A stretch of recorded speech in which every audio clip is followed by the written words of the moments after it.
you're always been a nice guy. You've always been a good guy in pleasing other people that kind of crutched you from really knowing who you were? That's tough. We're getting very existential.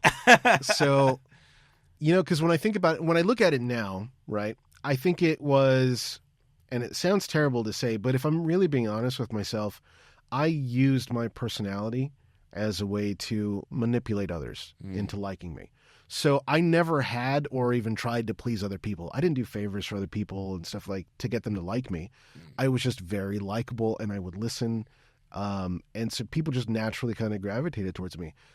So I think it was, and again, it came from a bad place and I wasn't necessarily conscious of it. I definitely wasn't conscious of it at the time, but yeah, I think I used my friendly personality as a way to manipulate people into liking me. And that's where I got my, external, external approval, right? To make me feel better. Because, especially as a kid, and it's sad to say, because a lot of kids go through it, but I never found a way, I couldn't make myself happy. I couldn't do it. And it's something I struggled with for a long, long time.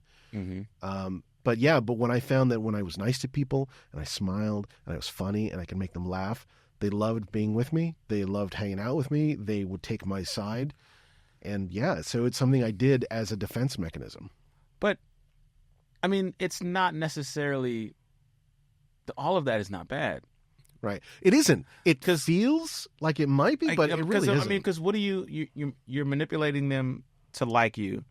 So, well, I'm just going to be nice. But did you find yourself being happier when you were nice? Or was it something like, I have to put the mask on to get them to like me? Because if that's who you are to the core, then that's just who you are. Yeah. And maybe that's what you were running from.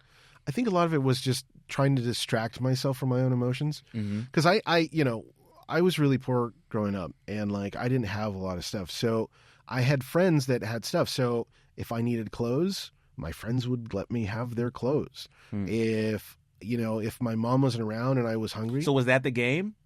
So if you needed clothes and then you knew, well, if I do this, because now you're trying to gain something that has nothing to do with them liking me, I need to get what I need to get. See, I think that's different. Because I never did that on purpose. That sounds evil. That does. I never did. I never had I'm going to go to my friend's house because he's got these cool pants that I like. I'm going to get him to give it to me. I never thought of it that way. Yeah. Well, you can have these pants. It never became that. It was always I didn't think about it much, but I would compliment, oh, those are cool. Yeah. And they would always be I don't know if it was pity or what. I don't know what it was. They were going to give them to you? Yeah, but that was never the idea. It just kind of happened. I never said, what I should have said, no, it's I'm okay. I don't need that. Which is something I do now. A lot of people offer me stuff. I'm like, I'm okay. I'm all right, fine. Thank you, but no. But back then I was like, okay, cool. And I just had this amount of stuff that I got from all my friends and people I knew, and I would go over to their house and they would always feed me, so I would just hang out there. So I would know to go and hang out there.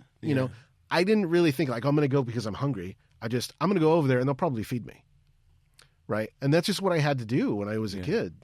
Because that sounds it felt like survival. Also intuition. You have good friends. That's part of having the village is being able, that's a withdrawal. Yeah. Your kindness is the deposit. And then look, I'm hungry. Well, you can either sit at home and just continue to be hungry, or you can go over your friend's house because they're going to feed you. Right. You weren't, you were friends with them. It's not like I'm using you for your food. I'm just going to stay over here every Tuesday or every day because I know you're going to feed me. Yeah. But sometimes you have to make a withdrawal. And that's not necessarily a bad thing unless you have bad intentions. Unless you have ill intentions of, no, I don't care about this person. Right. I'm just trying to get food. And that was never the case. And I've always it was never a one-way street. Anytime anybody's asking for anything, any friend, I'm there. To this day, friends, family, they can ask me for anything and I'm there and I'll do it. I've never had a problem helping people out if they needed it. And I think that was it. I think I needed help and I didn't know how to ask for it. So it was again, it was superficial. It was I need food. I need clothes. Yeah. Sometimes I needed a place to stay. And I would have to find that. And I wasn't thinking ooh, I'm going to trick somebody. It was this is something I need. And these are people that I care for. If they care for me, they're probably going to help me. And it was a way of getting what I needed without having to ask. Yeah. And so knowing what you need, knowing what you want, which ultimately brings you the happiness, or the survival that you need, is important. But then there's the contrary, right? Then there's the knowing what you don't need. Thank you so much for watching. Click here for the full episode. Don't forget to like and subscribe. This is why I don't do plays. I'm not good at this.